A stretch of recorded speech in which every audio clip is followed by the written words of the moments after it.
Hi friends, welcome back to my channel. ಇವತ್ತಿನ ವಿಡಿಯೋದಲ್ಲಿ secret upma ರೆಸಿಪಿನ ಮಾಡಿ ತೋರಿಸ್ತಾ ಇದ್ದೀನಿ.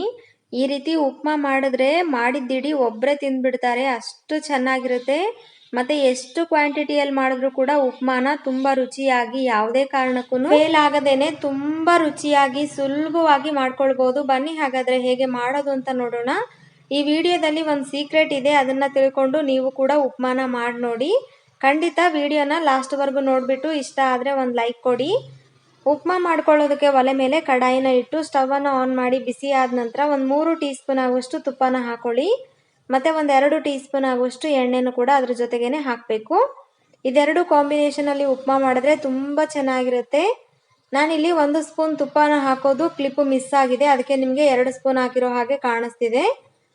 ತುಪ್ಪ ಮತ್ತು ಎಣ್ಣೆ ಬಿಸಿ ಆದ ನಂತರ 1 ಟೀ ಸ್ಪೂನ್ ಉದ್ದಿನ ಬೇಳೆನ ಹಾಕಿ ಈ ರೀತಿ ಕೆಂಪಗಾದ ನಂತರ 2 ಸ್ಪೂನ್ ಆಗುವಷ್ಟು ಶೇಂಗಾ ಕಾಳನ್ನು ಹಾಕಿ ಚೆನ್ನಾಗಿ ಲೋ ಫ್ಲೇಮ್ನಲ್ಲಿ ಹುರ್ಕೊಂಡಿದ್ದಾದ ನಂತರ 2 ಹಸಿಮೆಣಸಿನ್ಕಾಯಿನ ಕಟ್ ಮಾಡಿ ಹಾಕೊಳ್ಳಿ. ರೌಂಡಾಗಿ ಕಟ್ ಮಾಡಿ ಹಾಕೊಂಡು ಅದ್ರ ಜೊತೆಗೇನೆ ಒಂದು ಮೀಡಿಯಂ ಗಾತ್ರದ ಈರುಳ್ಳಿಯನ್ನು ಕೂಡ ಸಣ್ಣದಾಗಿ ಕಟ್ ಮಾಡಿ ಹಾಕೊಳ್ಬೇಕು. ಈರುಳ್ಳಿನ ಹಾಕಿ ಚೆನ್ನಾಗಿ ಮಿಕ್ಸ್ ಮಾಡಿದ ನಂತರ ಇದಕ್ಕೆ 1 ಟೀ ಸ್ಪೂನ್ ಜೀರಿಗೆನ ಹಾಕಿ ಚೆನ್ನಾಗಿ 1 ನಿಮಿಷದವರೆಗೂ ಹುರ್ಕೊಳ್ಳಿ. ಇದನ್ನು ಮಾತ್ರ ಖಂಡಿತ ಮಿಸ್ ಮಾಡದೆ ಈ ಟೈಮ್ನಲ್ಲಿ ಹಾಕಿ ಜೀರಿಗೆನ. ಅದಾದ ನಂತರ ಸ್ವಲ್ಪ ಹಸಿ ಕರಿಬೇವನ್ನ ಹಾಕಿ ನಾನಿಲ್ಲಿ ಮತ್ತೊಂದು ನಿಮಿಷದವರೆಗೂ ಮೀಡಿಯಂ ಫ್ಲೇಮ್ನಲ್ಲಿ ಇದೆಲ್ಲವನ್ನು ಕೂಡ ಹುರ್ಕೊಂಡಿದ್ದೀನಿ. ಈಗ ನಾವು ರುಚಿಗೆ ತಕ್ಕಷ್ಟು ಉಪ್ಪು, 1 ಕಪ್ ಆಗುವಷ್ಟು ಚಿರೋಟಿ ರವೆ, ಉಪ್ಪಿಟ್ಟು ಮಾಡೋದಕ್ಕೆ ಬಳಸುವ ಸಣ್ಣ ರವೆ ಏನಿದೆ ನೋಡಿ ಅದನ್ನು ಹಾಕ್ಕೊಂಡಿದ್ದೀನಿ. ಈ ಕಪ್ನಲ್ಲಿ 1 ಕಪ್ ರವೆ ತೊಗೊಂಡಿದ್ದೀನಿ. ಈಗ ರವೆ ಹಾಕಿದ ತಕ್ಷಣವೇ ಅರ್ಧ ಟೊಮೆಟೊ ಅಥವಾ ಒಂದು ಸಣ್ಣ ಟೊಮೆಟೊನ ಕಟ್ ಮಾಡಿ ಹಾಕೊಳ್ಳಿ. ಟೊಮೆಟೊ ಯಾವುದೇ ಕಾರಣಕ್ಕೂ ಜಾಸ್ತಿ ಹಾಕಬೇಡಿ. ಇದೇ ನೋಡಿ ಫ್ರೆಂಡ್ಸ್ ಸೀಕ್ರೆಟ್, ಅಂದರೆ ಉಪ್ಪಿಟ್ಟು ತುಂಬ ರುಚಿಯಾಗಿ ಬರೋದಕ್ಕೆ ಈ ಟೊಮೆಟೊ ನಾವು ರವೆ ಜೊತೆಗೆ ಹಾಕಿಬಿಟ್ಟು ಚೆನ್ನಾಗಿ 2 ರಿಂದ 3 ನಿಮಿಷಗಳ ಕಾಲ ಲೋ ಫ್ಲೇಮ್ನಲ್ಲಿ ಹುರಿಬೇಕು.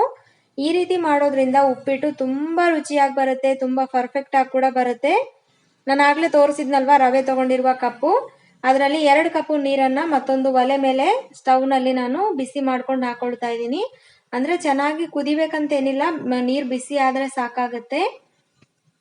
ರವೆನ ಹುರಿದ ನಂತರ ನಾವು ಆ ನೀರನ್ನು ಈ ರೀತಿ ಎಲ್ಲ ಕೂಡ ಒಟ್ಟಿಗೆ ಹಾಕ್ಕೊಂಡು ಮಿಕ್ಸ್ ಮಾಡ್ಕೊಳ್ಬೇಕು.